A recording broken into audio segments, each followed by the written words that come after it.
ನಮಸ್ಕಾರ ವೀಕ್ಷಕರೇ, ಇಬ್ಬನಿ ಚಾನಲ್ಗೆ ಸ್ವಾಗತ. ನಮ್ಮ ವಿಡಿಯೋಗಳನ್ನು ಮೊದಲ ಬಾರಿ ನೋಡುತ್ತಿದ್ದಲ್ಲಿ ದಯವಿಟ್ಟು ಸಬ್ಸ್ಕ್ರೈಬ್ ಮಾಡಿಕೊಳ್ಳಿ, ಲೈಕ್ ಮತ್ತು ಶೇರ್ ಮಾಡಲು ಮರೆಯದಿರಿ. ನಮ್ಮ ಕತೆಗಳನ್ನು ಸ್ಕಿಪ್ ಮಾಡದೆ ನೋಡಿ ಆನಂದಿಸಿ. ಕತೆಯ ಹೆಸರು ಯಾರ ಒಲವು ಯಾರಿಗೆ, ಭಾಗ 21. ಲೇಖಕರು ಕೈಸರ್ ಜಹಾ.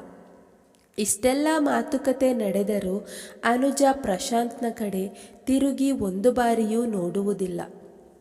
ಮನೆಗೆ ಹೋಗುತ್ತಾ ಹಾಗೆಯೇ ಅನ್ವಿತಾಳನ್ನು ಡ್ರಾಪ್ ಮಾಡಿ ಅನುಜ ತಂದಿದ್ದ ಲಗೇಜನ್ನು ತಾನೇ ಹೋಗಿ ತರುವನು ಪ್ರಶಾಂತ್. ಮನೆಗೆ ಎಲ್ಲರೂ ಬಂದ ನಂತರ ಮಮತಾರವರು ಅನುಜ ಮತ್ತು ಪ್ರಶಾಂತನನ್ನು ನಿಲ್ಲಿಸಿ, ಎಲ್ಲವೂ ಸರಿ ಹೋಗಿದೆ, ನಿಮ್ಮಿಬ್ಬರ ಮಧ್ಯೆ ಇರುವ ಮನಸ್ತಾಪವನ್ನು ಬೇಗ ಬಗೆಹರಿಸಿಕೊಳ್ಳಿ. ಅನು, ನೀನು ತುಂಬ ಬುದ್ಧಿವಂತೆ, ತಾಳ್ಮೆ ಇರುವವಳು. ಇವನ ಜೊತೆ ಎಲ್ಲ ತಪ್ಪುಗಳನ್ನು ಕ್ಷಮಿಸಿಬಿಡಮ್ಮ ಎಂದು ಹೇಳುವರು. ಸೀತಕ್ಕ, ಊಟಕ್ಕೆ ಏನಾದರೂ ಬೇಗ ರೆಡಿ ಮಾಡಿ, ತುಂಬ ಟೈಮ್ ಆಗಿದೆ, ನನಗೆ ತುಂಬ ಸುಸ್ತಾಗುತ್ತಿದೆ ಎಂದು ಹೇಳಿದವರು ತಮ್ಮ ಕೋಣೆಗೆ ಹೋಗುವರು. ಸೀತಕ್ಕ, ಬನ್ನಿ ನಾನು ಸಹಾಯ ಮಾಡುತ್ತೀನಿ ಎನ್ನುವಳು ಅನುಜ. ಅನುಜ ಮತ್ತು ಸೀತಕ್ಕ ಬೇಗ ಬೇಗನೆ ಊಟವನ್ನೆಲ್ಲ ತಯಾರು ಮಾಡಿ ಎಲ್ಲರೂ ಸೇರಿ ಕುಳಿತು ಊಟ ಮಾಡಿ ಮಲಗುವುದಕ್ಕೆ ಹೋಗುವರು. ತನ್ನ ಕೋಣೆಯಲ್ಲಿ ಕುಳಿತು ಅನುಜಾಳ ಬರುವಿಕೆಯನ್ನು ಕಾಯುವನು ಪ್ರಶಾಂತ್. ಯಾವುದೇ ಭಾವನೆಗಳನ್ನು ತೋರ್ಪಡಿಸದೆ ಬಂದವಳಿಗೆ ತನ್ನ ರೂಮನ್ನು ನೋಡಿ ಇಷ್ಟು ಹೊತ್ತು ತಡೆ ಹಿಡಿದಿದ್ದ ಮನಸ್ಸಿನಲ್ಲಿದ್ದ ನೋವು ಕಣ್ಣೀರಾಗಿ ಇಳಿಯುವುದು. ಅವಳ ಕಣ್ಣೀರನ್ನು ನೋಡಿದವನಿಗೆ ಮನ ಹಿಂಡಿದ ಅನುಭವ ಆಗುತ್ತದೆ. ಎದ್ದು ಅವಳ ಹತ್ತಿರ ಬಂದವನು ಅನು ಎಂದು ಅವಳ ಭುಜ ಹಿಡಿಯುತ್ತಕ್ಕೆ ಹೋದಾಗ ಅವನಿಂದ ದೂರ ಸರಿದವಳು ಕೈಯನ್ನು ತೋರಿಸಿ, ನಾನು ಮನುಷ್ಯಳೆ ಪ್ರಶಾಂತ್, ನನಗೂ ಇಲ್ಲಿ ಹೃದಯ ಅಂತ ಇದೆ ನೋಡಿ, ಅಲ್ಲಿ ತುಂಬ ನೋವಾಗುತ್ತೆ. ನನ್ನ ನೋವನ್ನು ನಾನು ಹೇಗೆ ತೋರಿಸಿಕೊಳ್ಳಲಿ ಹೇಳಿ? ಈ ಮನೆಯಲ್ಲಿ, ಈ ರೂಮಿನಲ್ಲಿ ಎಷ್ಟೋ ಸುಂದರ ಕ್ಷಣಗಳಿದ್ದವು. ನೀವಿಲ್ಲದೆ ನನ್ನ ದಿನ ರಾತ್ರಿ ಯಾವುದೂ ಇರಲಿಲ್ಲ. ನೀವಿಲ್ಲ ಎಂದಾಗ ಆಕಾಶದಲ್ಲಿದ್ದ ಆ ಚಂದ್ರನ ನೋಡಿ ಅವನಲ್ಲಿ ನಿಮ್ಮ ಪ್ರೀತಿನ ನೋಡುತ್ತಿದ್ದೆ. ಕಿಟಕಿಯ ಹತ್ತಿರ ಹೋದವಳು ಈ ಕಿಟಕಿಯ ಹತ್ತಿರ ನಿಂತು ನೀವು ಬರುವ ದಾರಿಯನ್ನೇ ನೋಡುತ್ತಿದ್ದೆ. ಈ ಹಾಸಿಗೆಯಲ್ಲಿ ಮಲಗಬೇಕಾದರೆ ನೀವು ಇಲ್ಲ ಎಂದಾಗ ನಿಮ್ಮ ದಿಂಬನ್ನು ಅಪ್ಪಿ ಮಲಗಿಕೊಳ್ಳುತ್ತಿದ್ದೆ. ಆದರೆ ಅದನ್ನೆಲ್ಲ ನೀವು ನಿಮ್ಮ ಮಾತುಗಳಿಂದ ಸಾಯಿಸಿಬಿಟ್ಟಿರಿ ಪ್ರಶಾಂತ್. ನನ್ನ ಇಷ್ಟು ವರ್ಷದ ಪ್ರೀತಿಯನ್ನು ಕೊಲೆ ಮಾಡಿಬಿಟ್ಟಿರಿ ನೀವು ಎಂದು ಕಣ್ಣೀರನ್ನು ಒರೆಸಿದವಳು ಅವನ ಕೊರಳಪಟ್ಟಿಯನ್ನು ಹಿಡಿದು, ಯಾಕೆ ಪ್ರಶಾಂತ್, ಇಷ್ಟು ವರ್ಷದಲ್ಲಿ ನಾನು ಯಾವ ತಪ್ಪು ಮಾಡಿದ್ದೆ ಹೇಳಿ? ನೀವು ಹೀಗೆ ನನ್ನ ಮೇಲೆ ಆರೋಪ ಮಾಡುತ್ತೀರಾ ಎಂದು ನಾನು ಕನಸಿನಲ್ಲಿಯೂ ಯೋಚಿಸಿರಲಿಲ್ಲ ಎಂದು ಹೇಳುತ್ತಾ ಬಿಕ್ಕಿ ಬಿಕ್ಕಿ ಅಳುವಳು. ಮತ್ತೆ ಕಣ್ಣೀರನ್ನು ಒರೆಸಿಕೊಂಡವಳು, ನಾನು ಹೇಳಿದ್ದೆ ಅಲ್ಲವಾ ನಿಮಗೆ, ನಾನು ಯಾವುದೇ ತಪ್ಪು ಮಾಡಿಲ್ಲ ಅಂತ ನಿರೂಪಿಸುತ್ತೇನೆ. ನಂತರ ಇಲ್ಲಿಗೆ ಕಾಲಿಡುತ್ತೇನೆ ಅಂತಾನೂ ಹೇಳಿದ್ದೆ. ಆ ಕೆಲಸವನ್ನು ನೀವೇ ಮಾಡಿಬಿಟ್ರಿ. ಆದರೆ ಈ ಮನಸ್ಸಿಗೆ ಆದ ಗಾಯ ಮಾಡಿದ್ದೀರಲ್ಲ, ಅದನ್ನು ಹೇಗೆ ವಾಸಿ ಮಾಡುತ್ತೀರಾ? ಯಾಕೆ ಪ್ರಶಾಂತ್, ಯಾಕೆ ಹೀಗೆ ಮಾಡಿದಿರಿ? ನೀವು ನನ್ನವರು, ನನ್ನ ಅರ್ಥ ಮಾಡಿಕೊಂಡವರು. ಈ ಜಗತ್ತಿನಲ್ಲಿ ನೀವೇ ನನ್ನ ಅರ್ಥ ಮಾಡಿಕೊಂಡಿರುವವರು. ಯಾರು ಏನೇ ಹೇಳಿದರೂ ಈ ಅನುಜಾಳ ಜೊತೆ ಈ ಪ್ರಶಾಂತ್ ಯಾವತ್ತೂ ಇರುತ್ತಾನೆ ಅಂತ ತಿಳಿದುಕೊಂಡಿದ್ದೆ. ಏನಂತ ನಂಬಿದ್ದೆ ಹೇಳಿ? ನನ್ನ ಈ ಜೀವನಕ್ಕೆ ನಿಮ್ಮ ಪ್ರೀತಿನೇ ಸಾಕು, ಇನ್ಯಾವುದು ಬೇಡ ಅಂತ ಇದ್ದೆ. ಆದರೆ ನಿಮ್ಮಿಂದ ನಾನು ಜೀವನದಲ್ಲಿ ಒಳ್ಳೆಯ ಪಾಠ ಕಲಿತೆ. ಈ ಪ್ರೀತಿ ಎನ್ನುವುದು ಖುಷಿಯ ಜೊತೆ ಹೆಚ್ಚಾಗಿ ನೋವು ಕೊಡುತ್ತೆ ಅಂತ ಗೊತ್ತಿದ್ದರೆ ಈ ಪ್ರೀತಿಯನ್ನು ನಾನು ಮಾಡುತ್ತಲೇ ಇರಲಿಲ್ಲ ಪ್ರಶಾಂತ್. ಯಾಕೆ ಹೇಳಿ? ಈ ಪ್ರೀತಿ ಕೊಡುವ ಒಂದು ನೋವು ನಮ್ಮ ಎಲ್ಲ ಸಂತೋಷಗಳನ್ನು ಒಂದೇ ಸಾರಿ ಕಿತ್ತುಕೊಂಡು ಬಿಡುತ್ತದೆ. ನನ್ನ ಕಷ್ಟಗಳಿಗೆ ಜೊತೆಯಾಗಿ ನಿಲ್ಲಬೇಕಾದವರು ನೀವು. ಆದರೆ ಇವತ್ತು ನೋಡಿ, ನಾನು ಒಬ್ಬಳೇ ಇದ್ದೀನಿ. ಜೀವನದಲ್ಲಿ ಒಬ್ಬಂಟಿಯಾಗಿ ಬಿಟ್ಟಿದ್ದೆ. ನಿನ್ನೆ ನನ್ನ ಕಣ್ಣೀರಿಗೆ ಕಾರಣ ಏನು ಎಂದು ನಿಮಗೆ ಕೇಳಬೇಕು ಅಂತ ಅನ್ನಿಸಲಿಲ್ಲ ಅಲ್ಲವಾ? ದೀಪ್ತಿಯ ಆರೋಪ ಮಾಡಿದಳು.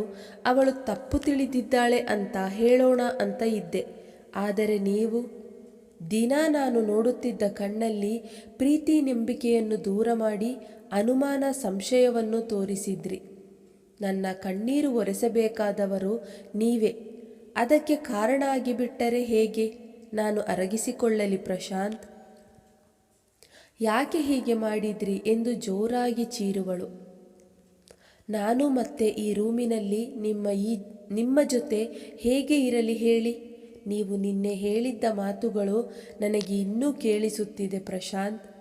ನನಗೆ ಸುಕನ್ಯಾ ನನ್ನ ಜೊತೆ ಹೀಗೆ ಮಾಡಿದಳು ಎನ್ನುವ ಬೇಜಾರಿಗಿಂತ ಈ ನನ್ನ ಕನಸಿನ ರಾಜಕುಮಾರ ನನ್ನ ಮೇಲೆ ಅನುಮಾನಪಟ್ಟು ಆರೋಪ ಮಾಡಿದ್ದಾರಲ್ಲ, ಈ ಮನಸ್ಸಿಗೆ ಅದನ್ನು ತಡೆದುಕೊಳ್ಳುವ ಶಕ್ತಿ ಇಲ್ಲ ಪ್ರಶಾಂತ್ ಎಂದು ಕುಸಿದು ಕೂರುವಳು. ಅವಳ ಕಣ್ಣೀರಿಗೆ ಮತ್ತು ಪ್ರಶ್ನೆಗಳಿಗೆ ಪ್ರಶಾಂತನ ಕಣ್ಣೀರು ಮಾತ್ರ ಉತ್ತರವಾಗಿತ್ತು. ನೋಡಿ, ನಾನು ಅತ್ತೆಗೋಸ್ಕರ ಈ ಮನೆಗೆ ವಾಪಸ್ ಬಂದಿರೋದು, ನಿಮಗಾಗಿ ಅಂತೂ ಅಲ್ಲ. ನನ್ನ ಜೊತೆ ಮಾತನಾಡುವುದಕ್ಕಾಗಲಿ ನನ್ನ ಹತ್ತಿರ ಬರುವುದಕ್ಕಾಗಲಿ ಪ್ರಯತ್ನ ಪಡಬೇಡಿ.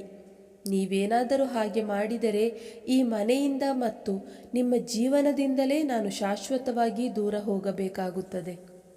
ಇನ್ನು ಮೇಲೆ ನಾನು ಈ ರೂಮಿನಲ್ಲಿ ಇರೋಲ್ಲ ಎಂದು ಹೇಳಿದವಳು ತನ್ನ ಲಗೇಜನ್ನು ತೆಗೆದುಕೊಂಡು ಮತ್ತೊಂದು ರೂಮಿಗೆ ಹೋಗುವಳು.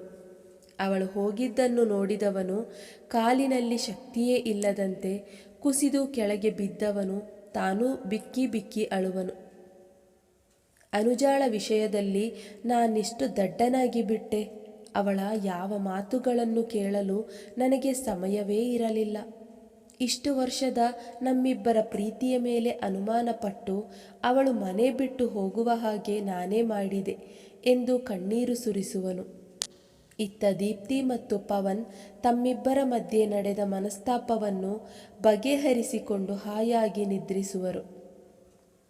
ದೀಪಕ್ ಮತ್ತು ಪ್ರಿಯಾ ಸಹ ದೀಪ್ತಿಯ ಜೊತೆ ಎಲ್ಲರ ಜೀವನ ಸರಿ ಹೋಯಿತು ಎಂದು ಸಂತಸ ಪಡುವರು.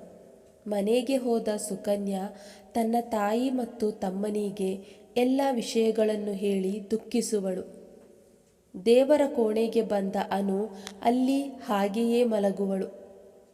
ಬೆಳಗ್ಗೆ ಎದ್ದ ಸೀತಕ್ಕ ಅನುಜಾ ದೇವರ ಕೋಣೆಯಲ್ಲಿ ಗೋಡೆಗೆ ಒರಗಿ ಹಾಗೆಯೇ ಮಲಗಿದ್ದವಳನ್ನು ನೋಡಿ ಅವಳ ಹತ್ತಿರ ಬರುವರು. ಅಕ್ಕ ಎದ್ದೇಳಿ, ಇಲ್ಲಿ ಯಾಕೆ ಮಲಗಿದ್ದೀರಾ ಎಂದು ಕೇಳುವಾಗ ಯಾವುದೇ ಉತ್ತರ ಬರುವುದಿಲ್ಲ.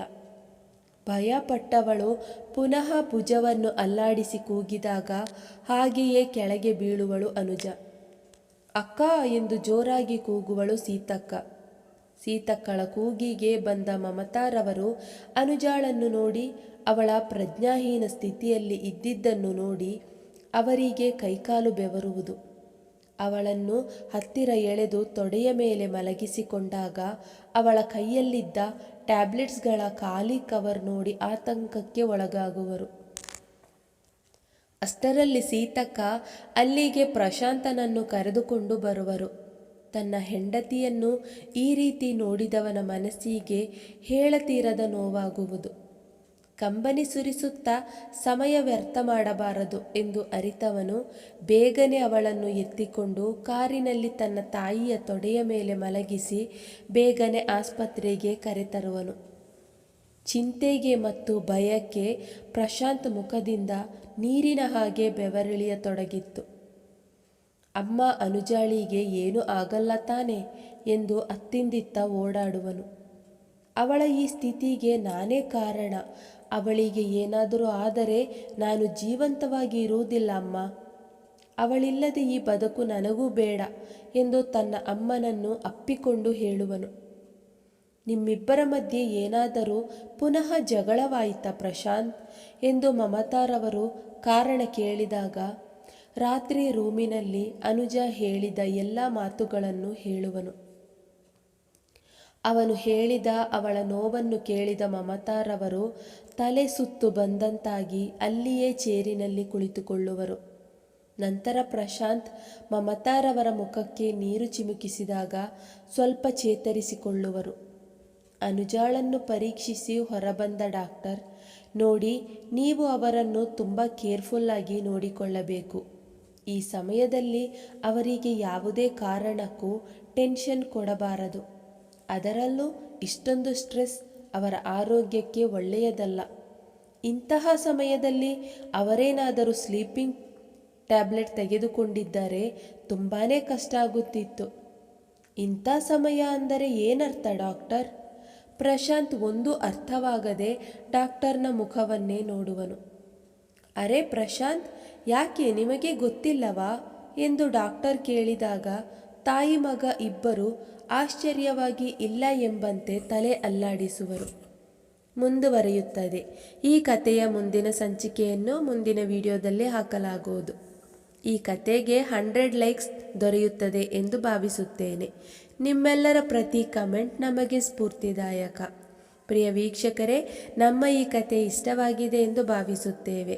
ಇದೇ ರೀತಿ ಮುಂದಿನ ವಿಡಿಯೋಗಳಿಗಾಗಿ ನಮ್ಮ ಚಾನಲ್ಗೆ ತಪ್ಪದೇ ಸಬ್ಸ್ಕ್ರೈಬ್ ಆಗಿ ಪಕ್ಕದಲ್ಲಿರುವ ಬೆಲ್ ಐಕನ್ ಅನ್ನು ಪ್ರೆಸ್ ಮಾಡಿ. ಧನ್ಯವಾದಗಳು.